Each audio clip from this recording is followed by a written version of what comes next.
Yeah! All right. Welcome, everybody. Good morning.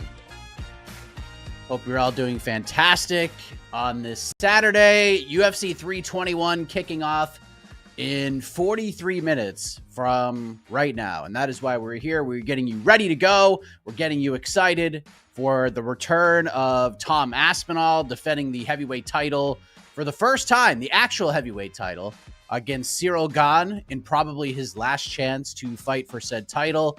We got Virna Jandiroba versus Mackenzie Dern 2 for the vacant strawweight title. We have the big fight between Umar Nurmagomedov and Mario Batista. I think we're going to have a good time today. I know it's not the most star-studded lineup we have ever seen in the UFC. It's not even one of the more star-studded lineups of 2025, but I do think, especially for the fans, the ones that are all here that watch everything, I think we're going to have a pretty good time. I think it's a pretty solid main card. There's some things on the prelims that I think will be really fun. All in all, it's early day MMA. How could we complain about that? So that is why we're here. We're going to answer your questions. So if you're new to this is the People's Pre-Fight Show for a reason, because it's your show. I will want to talk about what you want to talk about. Super chatters get to the top of the line. Let's get but before we start answering questions, hold on. Cheers. I got it's not a true go-to Dunkin' Donuts iced coffee, but it is Dunkin' grounds and over ice. So salute to all of you guys. All right, let's go. Let's see what you guys want to talk about. Joseph, Mike, after speaking to Poirier to promote the Bud Light commercial for UFC 322, do you see him coming out of retirement? So if you guys missed it, I did interview not just Dustin Poirier, but Bruce Buffer as well. That was a really interesting opportunity. I really enjoyed that. I don't get to do interviews with two people at the same time all that often, but I freaking love doing that stuff. Give me a whole round table of people and we can just keep the conversation going forever. But yeah, shout out to Bud Light for making that happen. Really appreciate that. But Dustin's been kind of hard on himself when it comes to retirement. He says it's a lot harder than he thought it was going to be. And I totally understand where he's coming from. And I was trying to get sort of a read on the situation of, is this a dude that is definitely going to come back? Because we see this all the time in MMA. Fighter retires, I'm done, I got nothing left.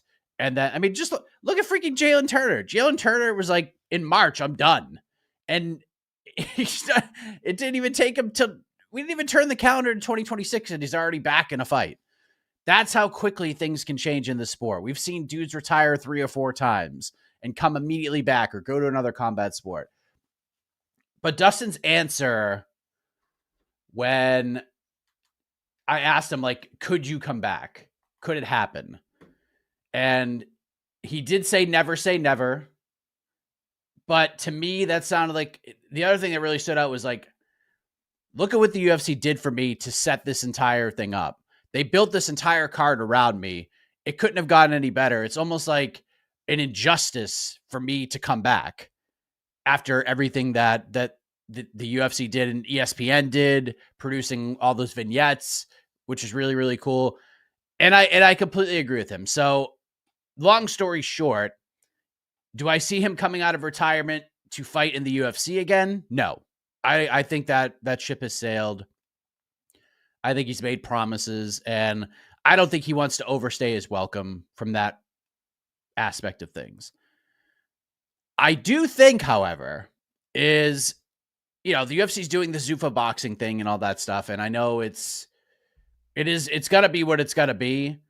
If they host a big event and they offer Dustin Poirier a boxing match with Nate Diaz, I think he would take it. I think he would do it. And I think his family would be okay with it. It's got to be one of those situations where everyone's got to agree upon it, but I don't think he fights in the UFC again. But they throw him Nate Diaz in a boxing match, I think he might come back. I heard Larissa Pacheco got released from PFL. Did they just not want to have any big stars fight for them? Is she really a big star, though? Let's really think about this. Is she a big star? And I ask this not in a disrespect towards her, because PFL screwed the pooch with her big time. big time. And they screwed the pooch with AJ McKee too, if we're being honest. They have been put in some really unique positions where it's like, okay, this fighter has given us a chance to promote them and make them a huge star, and then they didn't do it. AJ McKee ran through that entire Grand Prix and beat Pitbull, won the belt, and it was just like, holy shit, like off to the races you go. AJ McKee should have been on every show on earth. We should have saw him on Good Morning America. We should have saw him on any weird ESPN show, First Take. He should have been all over the place. Every sports show, every pop culture show, we should have saw AJ McKee's face. And we didn't see him at all. In fact, I'm trying to remember, it was some Jake Paul fight, I think. Maybe it was the first Tyron Woodley fight. That was the first time we saw AJ McKee after he beat Pitbull and went through that entire Grand Prix. And then Pacheco wins, and I remember she beats Kayla and wins the million. And I remember going on the post-fight show that day and saying, okay, you have a huge opportunity. Everywhere I look, there needs to be a Larissa Pacheco interview, or she needs to be somewhere. And her team heard that and was like, yeah, like that's exactly what we need to do. And PFL did not push her really anywhere. I think they brought her to the Vox studio to do the MMA hour, but I don't think PFL set that up. I think they set that up on their own. So yeah, they screwed her up. And at this point, like, if you're Larissa Pacheco, like, what is left for you in PFL anyways? You've already won the tournament a bunch of times. I don't even think there's a women's featherweight division anymore. Kayla's gone. You fought Chris Cyborg. You lost. Are you just going to fight Chris Cyborg 18 more times? I just don't think that's a thing. Chris already has another fight booked. I think she sees the writing on the wall. Sometimes you just got to move on, and I think it's time. Now, I'm curious to see what she does. Does this say, okay, I'm MMA'd out, where I just, there's nothing for me anymore? I mean, she's probably, I don't know her personally, so I don't know what her financial situation looks like, but you would have to expect she's doing okay because she's won $2+ million plus other monies along the way. So yeah, we'll see if she comes to the UFC. I mean, be a perfect fight for Kayla if she can get to 135, but it'll be interesting. We got a couple of super chats. Nick Davis, Maine. How has there been no coverage of Big Tuna Parrish making his DBX debut next week, Maine? I mean, I don't know what kind of coverage you want. I've already discussed this on some shows. Speaking of like ruining, I'm trying to get this. Can I just tell you? Oh my God, I know. Can I just tell you that I cannot wait? I cannot wait for this ESPN deal to be over. This is the worst piece of shit app on planet Earth. It's absolutely, it's atrocious. It's absolutely brutal. I cannot wait for this to be done. Anyways, yes, Big Tuna is back. DBX 4, which is 6 days. Yeah, it's on Thursday. Yeah, this coming Thursday is that DBX card. Yeah, Big Tuna. Bellator messed him up so bad too. Jesus Christ. That guy had like everything going for him. And then they threw him in like an opening prelim fight against like one of the best dudes in the division. And it was just bad. But I'm excited to see Big Tuna back in there. Thank you very much. C-Pags, who has the most to gain today and who has the most to lose? Most to gain. I mean, I don't want to be boring with this because I think it's... man, it's tough to say. Most to gain. There's so many options here. I mean, you could say Gane has the most to gain and the most to lose. I think you could certainly make that. You could put that up there because he ain't getting another title shot. Like, this truly is it. I mean, how many times are you going to throw this dude in a title fight? It's the third undisputed title fight, not to mention the interim title fight that he got with Derek Lewis, and the most ludicrous interim title fight maybe in UFC history. Like, Francis Ngannou just won the belt, And then like 3 months later, like, yeah, let's do an interim title. What the, like, that was so ridiculous. So I'll say most to lose is Ciryl. God, I mean, most to gain. There's so many options. Like it could be Ciryl, it could be Virna, it could be Dern. I'll go just for funsies, Mario Batista. If Mario Batista beats Umar Nurmagomedov, he's getting a title fight. And the unfortunate thing for how the UFC sort of operates for guys like Mario Batista, who are just sort of Tim Duncan-esque MMA fighters, where there's nothing they do spectacularly flashy, but they are very technically sound enough to win fights. That's sort of what Mario Batista brings to the table. Like, he's not a star. He's not a guy they're going to push to a title fight. But, I mean, he beats Umar, he's getting one. But if he loses to Umar, he's probably never getting one. So, Mario is a good answer for both those questions as well. This is one of those interesting cards where, like most of these UFC pay-per-views, we know who has the most to gain and who has the most to lose. This one, you can make cases for a lot of people. So I really like that aspect of things. Thank you, Michael. How many defenses until Tom leaves the UFC, hoping his dad is just negotiating?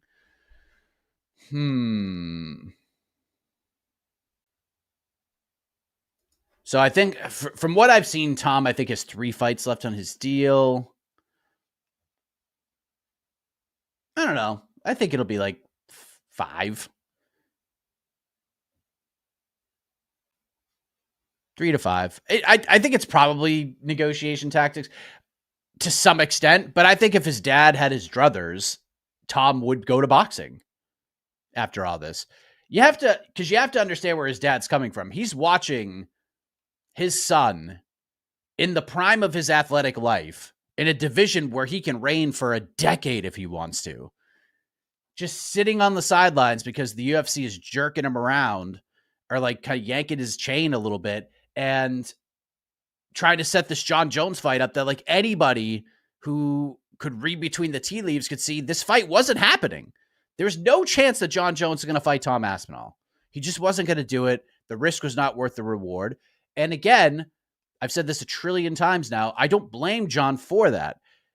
The only thing we wanted to see John do to get the Alex Pereira fight was just get rid of the title. That's all we asked of him. And it took him retiring for him to get rid of the belt. John just kind of messed with Tom and won the battle, in my opinion. So Tom was on ice. John even said it himself, and I thought sort of the coldest social media post he had was answering a fan's question. How do you beat Tom? And his answer was essentially by not giving him the chance. And that was just ice cold right there. And he's right. He's right. Especially if Ciryl God wins today, John Jones wins. And he's going to ruin Twitter if Ciryl God wins today. So I think Tom will stick around for a little bit, but I do think eventually he goes to boxing, but he's got to get over, man. Like 2 or 3 title defenses ain't going to do it. He needs to go on a wrecking ball sort of run, become a bigger star, because I think we've learned a little bit here. Like Tom has gotten more popular, and I think he became sort of a baby, even more of a baby face when Dana anointed him as champion, and it basically said like, yeah, John does not want to fight him. John is avoiding the Tom Aspinall fight at all costs, which is true. And Dana kind of just said it without saying it. But with everything that's happened since then, it feels like that moment happened like a decade ago. So the sport moves quickly. Tom needs to fight a bunch and put on good performances. 3, 4, first round finishes in a row as champion. That'll certainly help. And then he could probably go to boxing after that. Moicano said he will fight Nasrat if he wins. Okay. I mean, I'd watch that fight.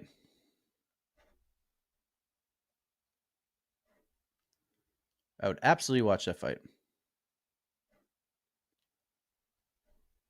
Use Hulu. Yeah. I can't wait for you. I cannot wait for this to be over. I can't lie. I cannot lie to the world. Is true Kevin Vallejo's moving up to lightweight? Maybe. I think he should probably stay at featherweight, though. But I know he's itching to fight, so maybe like he'll go up just for a one-off just so he fights. All these MMA guys need to understand they're not boxers. They can get a payday, but they'll never be great. And at the end of the day, like that's kind of what it comes down to, right? Like make that money. And if Tom rattles off like 4 or 5 really quick, impressive title defenses here, and the combat sports world gets to know him a little more, because Tom is sort of a delight. He's very funny. He's got a great personality. You put a microphone in front of Tom Aspinall and people listen to him speak. You're like, oh, I like this guy.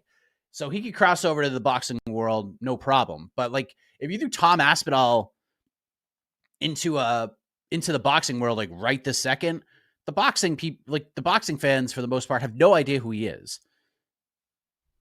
They know who like Anderson Silva was, and to some extent they knew who like Tyron Woodley was because of the Jake Paul stuff. But yeah, he could make more money, but not right now, unless he does like Misfits Boxing or something, and they just throw a floppity Jillian at him. Real fans want Ciryl Gane to win. He's the greatest UFC fighter I've seen. That is certainly a that's certainly a take. That's certainly a take. Ciryl is good, though. Like, you're not going to see a lot of heavyweights like this man come along often. Terrific shape, super athletic, dynamic striker, moves really well, terrific footwork, the quickness that he brings to the table. And you're getting a main event today with 2 of those guys. I think Tom Aspinall, especially after like conversations I've had with coaches around the sport who have worked with Tom Aspinall might be the best athlete we've ever seen at heavyweight. And that's saying something with Ciryl in the division. So low-key fight of the night. Boy, there's a few. I mean, Rebecki Klein is probably the correct answer. For a minute, I was going to say Jose Delgado versus Nathaniel Wood, but Delgado missed weight, so he doesn't count anymore, unfortunately. Like, he might go win, but who cares? He can't get a bonus. All that. I mean, right here in the old heartstrings, let's see how Mitch Raposo does. Can he get a win inside of an octagon? Do it for New England against another guy who has missed weight? Like, it's crazy. It's crazy how many times this dude has missed weight. And then, of course, I just want Chris Barnett to go out there and have fun today. I don't want to see what we saw last year. I know he was going through a ton of stuff in his personal life, and it's obviously really tough. And watching that fight with Kennedy and Chuku kind of hurt my heart a little bit. So hopefully we get a better performance from Chris. He seems in good spirits. He was hilarious at the weigh-ins. So what fighter on the card today would you most want to do swing rounds with?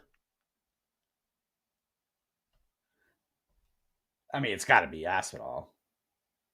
Although Volkov, I got to tell, man, Volkov, that hair, Volkov would be pretty fun. But it's got to be Aspinall. Chris Barnett is probably the bronze medalist here. Although playing golf with Batush Rebecki would probably be a really interesting time. So there's definitely a few. But I'll say Aspinall's number 1. Volkov number 2. Barnett number 3. Rebecki number 4. It's so early. No, it isn't. Been up for like 3.5 hours, baby. Let's go.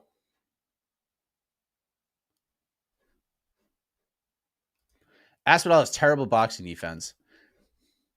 Yeah. It's not great.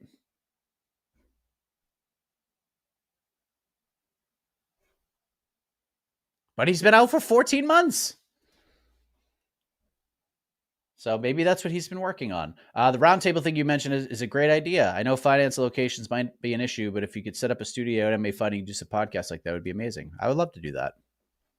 We're working on some stuff. We're trying. I'm trying.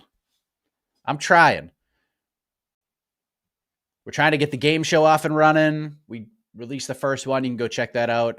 It's on most of the socials. I think it was on Facebook, Instagram, Twitter, and TikTok. We did the In5 game, but turned it into a game show. So we did Poirier versus Buffer, and it was really fun. So go check that out. We're going to try to do more of those, I think. And hopefully swing rounds can come back and we get some other stuff going on. So we are trying. We're trying to fill some spots as well. Could Aspinall have a legacy to compete with Fedor? Does Tom need a foil or just 4 more straight wins? That's an interesting question.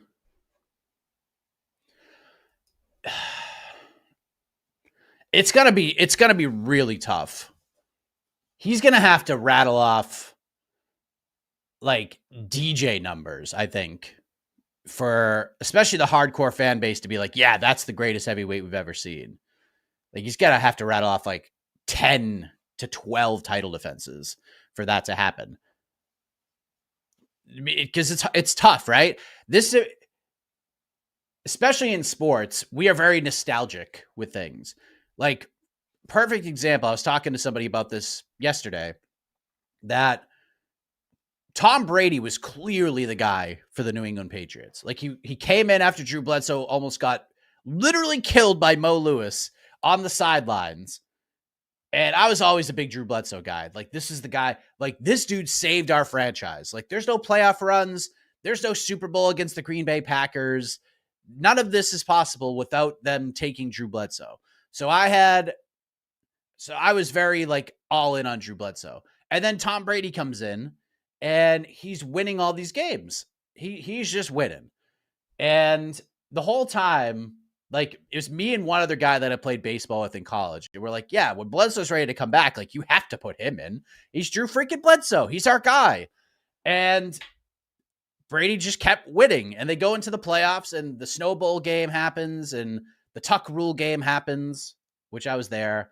And then they play the Pittsburgh Steelers in the AFC Championship game, and Tom Brady gets hurt. And here comes Drew Bledsoe off the bench, and he wins the freaking game for him. He runs for a touchdown. He plays well enough. And I'm thinking, yeah, Drew Bledsoe has to start the Super Bowl for the New England Patriots.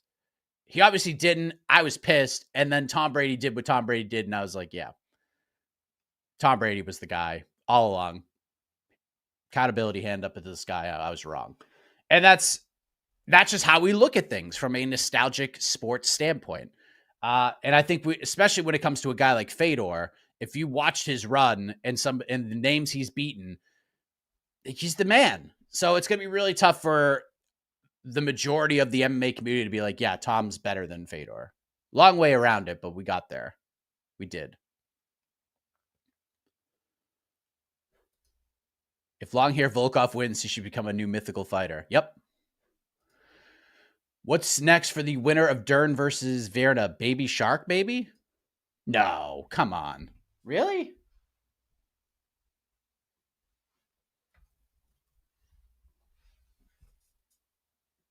It can't be. She's ranked number 8.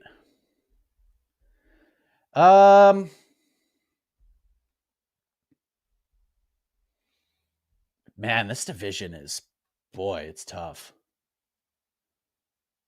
Yowzer. I mean, you would think Tatiana Suarez, but you just can't give her a title shot. You can't.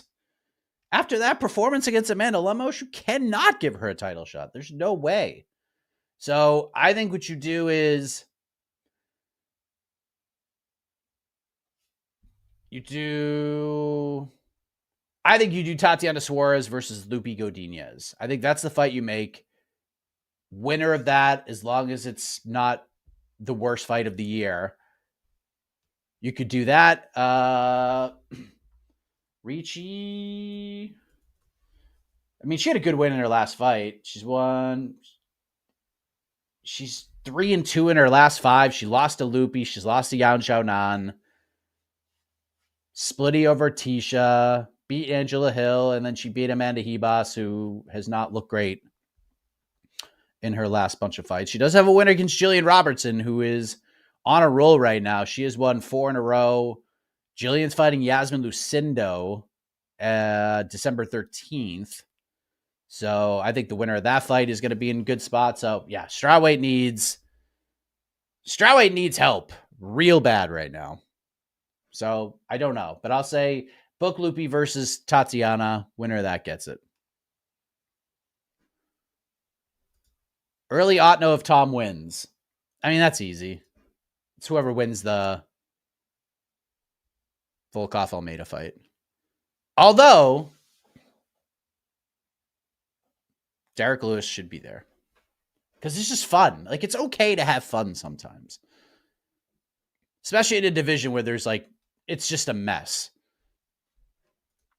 How many times do you think Khamzat will fight next year? Once or twice?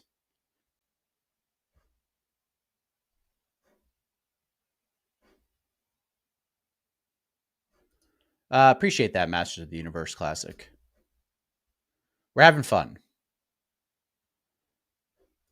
Fedor was champion, arguably the best era of heavyweight MMA. 100%.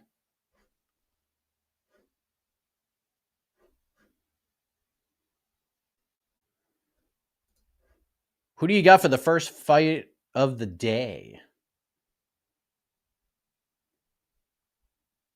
Let me take a look here. It is Amarim versus Inoue. Amarim. I think Amarim's going to win. Inoue's been out for like 2 years.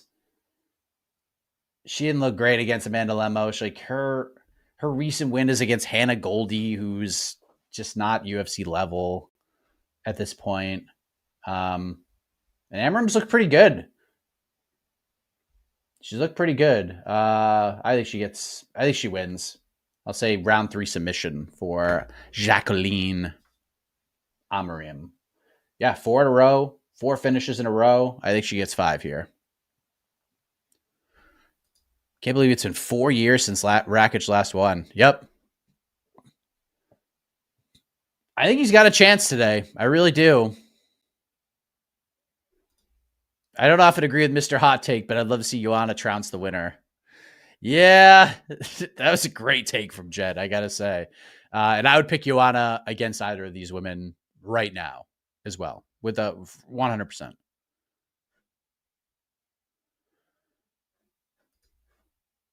We'll have some other potential fights and see who performs well and stands out. Then we'll see some contenders there. Hard to say at the moment when there's fights to do. Yeah, every division's kind of goes through ups and downs. It seems like the women's divisions go through it for a long time. Like they just take longer. Like we're seeing women's look at what we were saying about women's bantamweight a year ago, 2 years ago, just dead in the water. And then this year, the UFC spent time and they signed some fighters, brought Bia Mesquita in.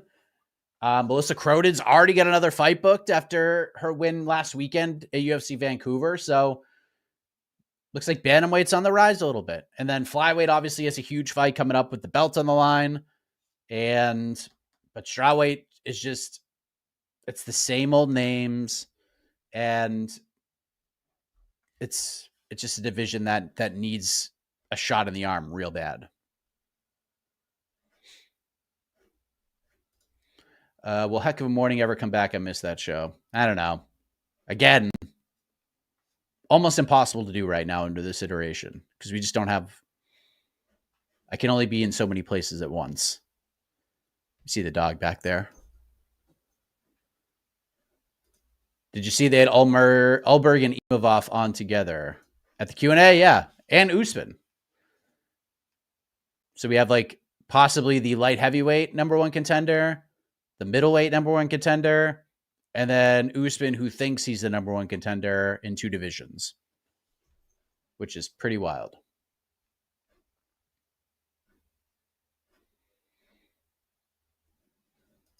Why is Inoue so inactive? Do you have any idea?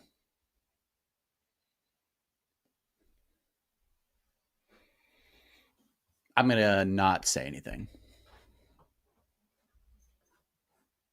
But All I'll say is Inouye's been offered, from what I'm told, Inouye's been offered many, many fights over the last couple of years, and I'll leave it at that. Does Ikram get a ranked fighter next if he wins? Good question.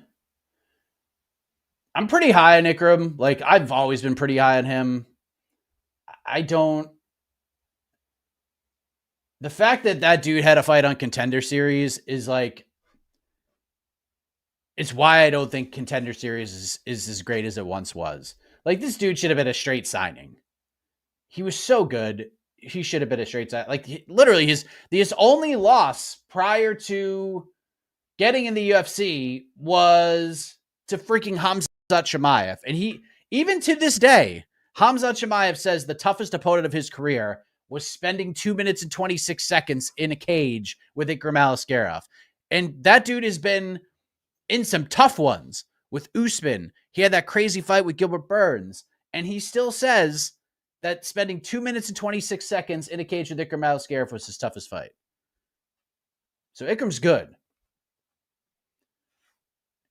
Knockout of Phil Haas, knockout of Warley Alves, knockout of Andre Muniz. He did lose to Robert Whittaker. He also had to cut weight multiple times. Cut weight twice in 2 weeks. And then had to fight one of the best guys in the division. Which I think for him, you had to take that opportunity, but it was an uphill battle. And I think a lot of people knew that. Does he get a ranked opponent? I'll say no. I would like to see it, though. I would like to see it. I think he's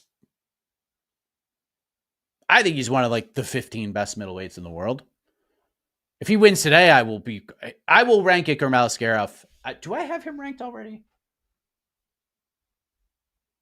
Let me check. I'm going to say I don't. I know I did have him up there for a minute. But middleweight's just such a crazy division. Let me see. Do I have him up there? No, I will. He will be ranked in my rankings if he wins today. I will bump him above Johnny Eblin if he wins. And I feel okay about that. So I'll say no, but I would like to see it.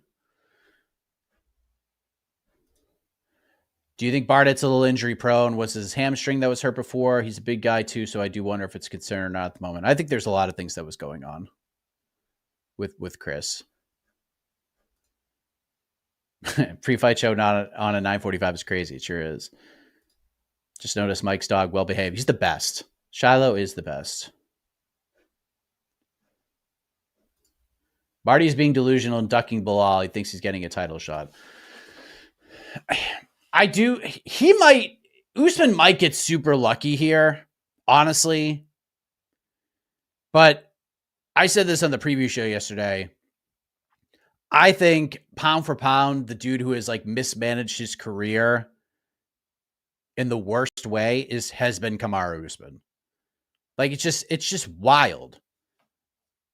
Him just not understanding the realities of the spot he is in. Now, if I'm Kamaru Usman, I'm doing exactly what he is doing, because there is a world where he gets exactly what he wants. If Islam Makhachev beats Jack Della Maddalena, I would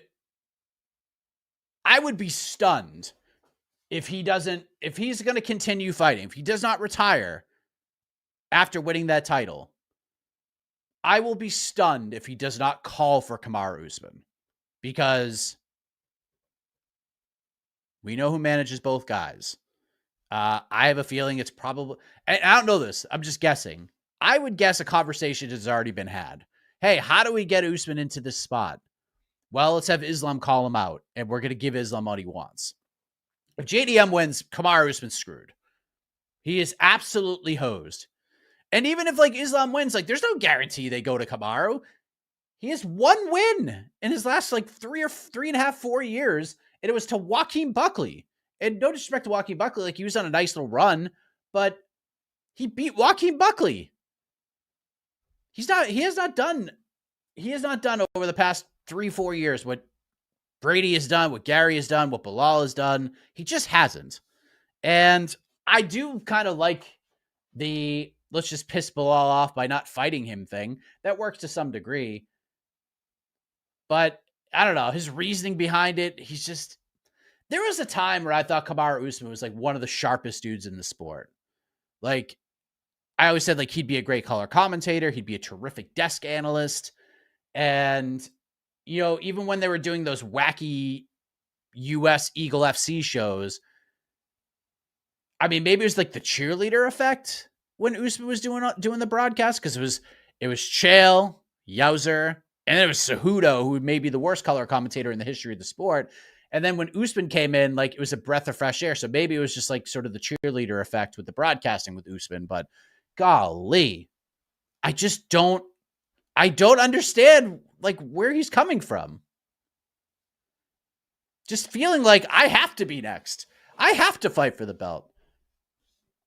I think he's fighting. If JDM wins, he is fighting Shafkat next, and that is not going to be fun for him. But he's going to have to win another fight. Like, I think this division has so many good contenders that have all done work. And Usman just jumping in and getting a title fight after one win, after losing 3 in a row. He's 1-3 in his last 4 fights. And we're going to give him a title fight? Come on. Like, that would be... Like, I understand he had a great run as champion. That would be one of the more egregious title shots in a long time. Anyone replacing Baddest Stash? Working on it.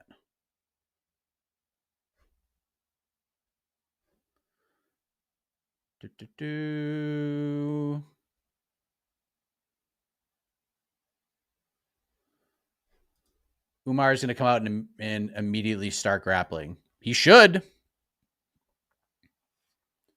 He absolutely should. I mean, take away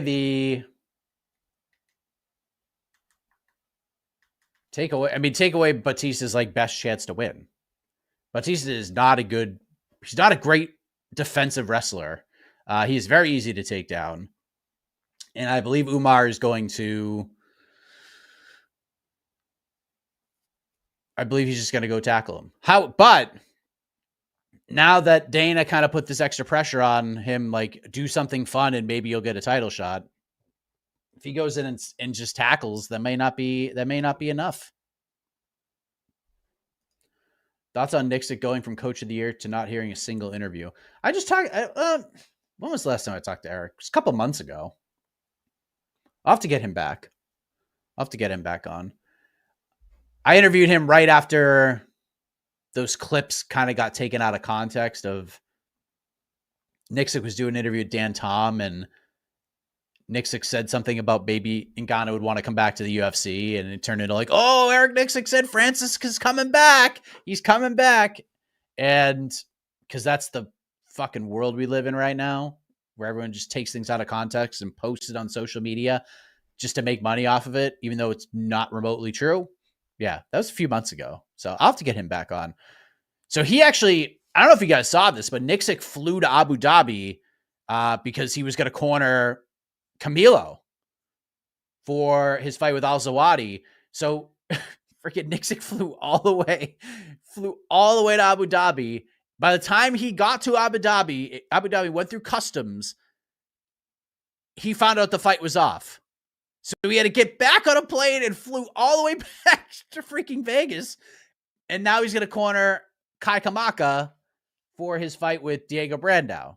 So yeah, he flew all the way to Abu Dhabi to corner a fighter, and then found out when he got there that the fight was off. And then he had to fly all the way home. That sucks. Like, that's like 40 hours on an airplane in a couple of days. That sounds like an absolute nightmare to me.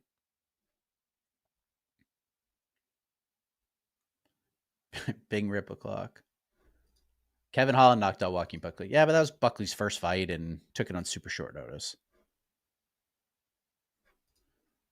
No straw? That is brutal. That frustrates me. I've been there.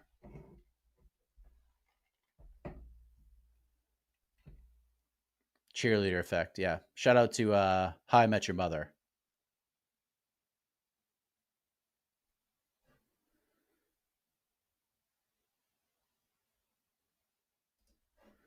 Mike, is there some mental block needed to be overcome when the lights are on you during prop quiz? Luke Thomas could not name a top 15 featherweight on the spot.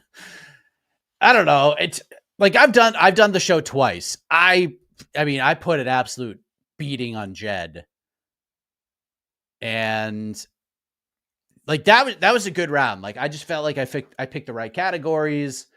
And I think like the biggest issue heading into the one with BC was I kind of overthought what I did wrong in the first one, despite putting up such a big score.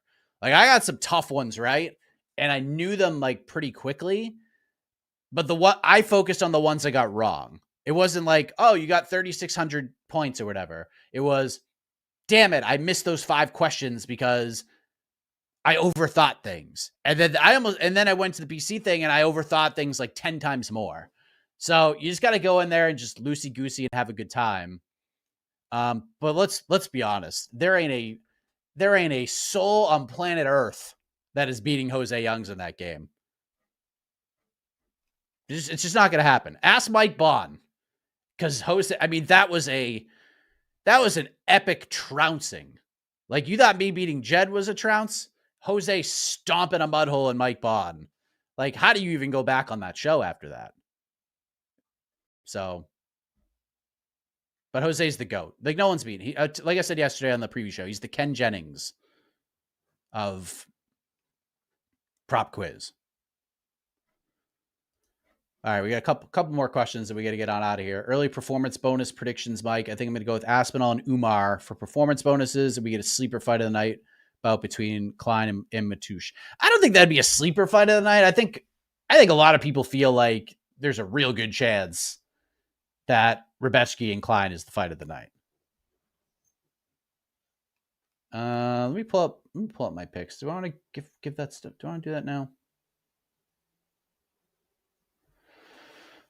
Okay. All right, I'll do bonuses now, and then I'll go into the picks.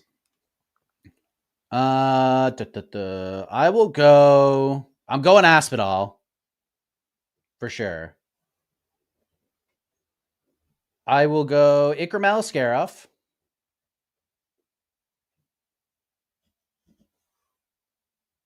And I will go. Yeah, I'm stealing your fight of the night. I'll go Rebetsky Klein for fight of the night. But yeah. All right, I'll give you my picks before we roll out. We'll do the main card. So the watch party, we are doing watch party, of course. Starts at 1:30 p.m. Eastern time. So we're going to go live for the featured prelim, which is the Killen Salkid versus Nasrat Hakparas fight. So we're going to go live for that.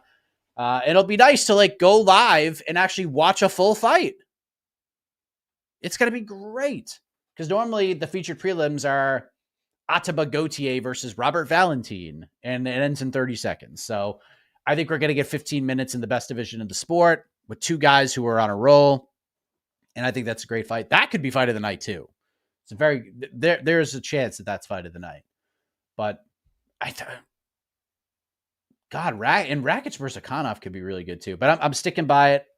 I'm not going to overthink this thing, and let's just go to it. So let's go to the final picks. We begin in the light heavyweight division. We have interesting Alexander Rakic, now the favorite, minus 118. The comeback on Azamat Murzakanov plus 100. And it is, I mean, this is kind of a tough one for me, but in the end, I think Rakic, this is going to be sort of a quintessential Alexander Rakic fight against a super dangerous guy that's looking to get a finish. I think it's going to look not exactly the same because Yuri is an absolute maniac, but it's going to have similar vibes where Rakic actually looks pretty decent early. And we're like, oh, look at Rakic go. He's back. And then he gets finished in round 2. So I'm going Murzakanov KO round 2. And I'm not really confident in that pick. This is a tough one. As far as the betting goes, I have a parlay, and the knock it to be late in round 2. I have a little bit of a parlay. I have Hakparas, Killian, and Rakic Azamat over 1.5. little two-piecer parlay. The one fight I'm not touching with a 10-foot pole, even though I want to bet on Volkov so bad. Jailton Almeida, the minus 190 favorite. These odds courtesy of FanDuel. Volkov comes back at plus 160. I am actually picking Alexander Volkov just for the funsies, for the vibes, but I'm not taking an actual bet on this fight. This fight is very simple to break down. Jailton Almeida either smushes and submits Alexander Volkov in round 1 or Volkov wins. So let's see if Volkov can survive that first round. But I'm picking him just for the flow. And if he rides a stallion to the octagon, like Tom Aspinall should just vacate the belt if he wins today and be done with it. Let's go to the featured bout. Big one at bantamweight. Umar Nurmagomedov, the minus 620 favorite, taking on Mario Batista, who comes back at plus 460. I'm picking Umar. I think he wins the decision. I do have a bet on Mario Batista, though. I have a point spread bet, plus 5.5 points. I got it at plus 100. Even money. Taking a shot here. I think Batista could steal around somewhere in here. But Umar wins a fight that we're going to be like, yeah, that was fine. But you ain't fighting Merab. And I don't care what happens today. He shouldn't be fighting Merab next anyways. Because if you lose to Merab again, like, then where do you go? And guess what? He will lose to Merab again. So I don't really have, I really don't think there's any rush to get him back to a title fight. But I think if Batista can steal a round in there, like that, I think that's a great bet. And I think he can win a round. Let's go to the co-main event for the vacant UFC Women's Strawweight Championship. We have Mackenzie Dern, the minus 146 favorite. She takes on Virna Jandiroba in a rematch. Virna comes back at plus 124. I'm taking Virna. Like, I have no confidence in this fight. I don't know what's going to happen here. But I think Virna can win a workman-like decision here. I think she could wrestle. I think she could put Mackenzie on her back. And I think Jed kind of laid it out perfectly that if Virna can't get takedowns on Mackenzie, if she can't wrestle with her, if Mackenzie all of a sudden has learned how to sprawl and become the best defensive wrestler in women's MMA, Virna is a deep shit. So, but I feel like Virna can put out a little bit of a pace. I think Mackenzie will be competitive, and I think Virna squeaks out a workman-like 48-47 to win the title. And now we go to the main events of the evening for the UFC Heavyweight Championship of the World. Tommy Aspinall, Tommy Aspinall, the minus 370 favorite. He defends against Ciryl Gane, who comes back at plus 295. As I said on the preview show yesterday, when I bet and when Jed, comparatively to when Jed or GC or any of them bet, it is not the same. Mine is just for fun. The unit numbers are not large, so to speak. So losing and winning bets are not like hugely impactful to me. Okay. Having said that, I've done okay. Like, I've won a lot more than I've lost, and we've built up like a little pot here. And you've heard the other bets that I have on these fights. And every single penny that I have left in that pot is all going on Tom Aspinall. All of it. Every single cent is going on Tom Aspinall today. That is how confident I am in good old Thomas Aspinall here. There are like, it takes a little bit because there were a little bit of sprinkle bets here. I have Aspinall round 1 at plus 165, Aspinall round 2 at plus 400, just taking little sprinkles, but every single cent outside of that is on Tom Aspinall at minus 375. I think Tom is just a smart dude. I think he knows what he has to do. You sprint across that octagon and you put Ciryl Gane on his back. I understand that Ciryl Gane has worked with Hamdi Abdulwahab and has worked with Olympic gold medalist wrestlers. That's fantastic. But that is not a gap you will be able to close in 10 months' time. It just is not. I don't care how good of an athlete you are. You are not going to be able to do that. Plus, Tom Aspinall is going to punch him in the face. And that is one dude I do not want to get punched in the face by. I I will literally be I will be shocked if Ciryl Gane wins this fight. I will be stunned. And I will go on the post-fight show and I will cut a promo on Ciryl Gane being the fucking man if he wins this fight. I absolutely will. So, but I think Tom just crushes him. Round 1, TKO, gets it done. And yeah, the Tom Aspinall reign begins. But this will be this to me will be one of the more shocking results.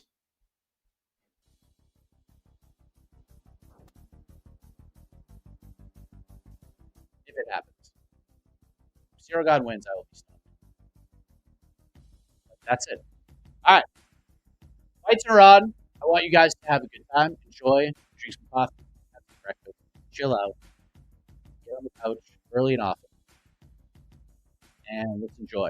Watch party 1:30 p.m. Eastern time. Jed will be here. We'll get after it. We might even do it in here today. Now it's not 175 degrees in the room with beautiful fall weather. So, yeah, 1:30 p.m. Eastern. Jed and I will stick around to the post show right after on a different stream. Jose is in the building at Etihad Arena as well. So you know where to be.